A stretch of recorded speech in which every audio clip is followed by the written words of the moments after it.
you, Moreni Keji, and welcome to the business news. Almost 6 decades after independence as a sovereign nation, situation on the power supply chain has been described by observers as still grappling with numerous challenges, which limit both the capacity to generate and distribute effectively and efficiently to end users.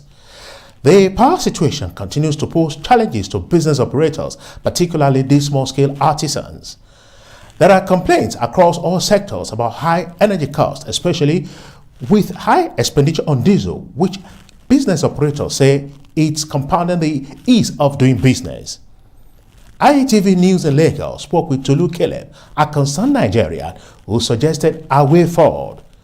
Additionally, an industrialist and also the president of the Lagos Chamber of Commerce and Industry, Mr. Babatunde Ruwashi, has advised the federal government to encourage and facilitate more off-grid power generation for improved and efficient access to power. They sort of absorb the cost of that is excess cost, and government had also tried to encourage the banks to write off part of what the distributing companies are being owed. Also, the MDAs, the government too, they are not good payers according to the discourse. They are owing them load of money. Schools, if probably they need to review their terms of contract. That's just what I feel, because I've heard the current administration complain that their hands are tied because the other administration already gave them a lot of so the other administration already signed a lot of there's nothing they can do. They can't reverse a lot of things currently, and it's a little bit hard for them to reverse the contract that is already signed. To be recalled that the value chain in the power supply program of the federal government includes generation, transmission and distribution.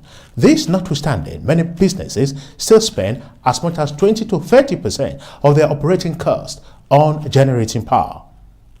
You're still watching the business segment of the news. And now to the stock market report.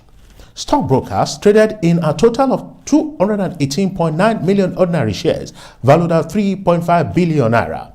When the closing bell rang, Zenith Bank PLC led the activity chart with 34.8 million ordinary shares, valued at 859.7 million naira.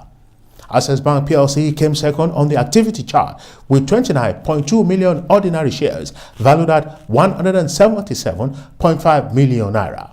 Stanbic PLC topped the Guinness chart with 1 naira 40 kobo to close trading at 48 naira.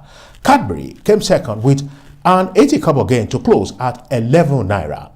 However, Mobil led the pack of losers with a drop of 10 naira to close trading at 170 naira. Dangote Cement dropped 1 naira 50 kobo to close dealings at 195 naira.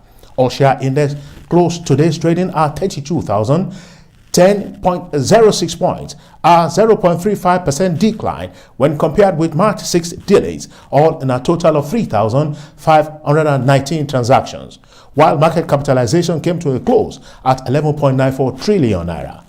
And with that, we come to the end of the business segment of the news. Over to you, Moreni Keji. Thank you, Adeboyega, and that's our package from IETV Lagos Studios. Many thanks for watching. I am Moreni Keji Oladuti. Good evening.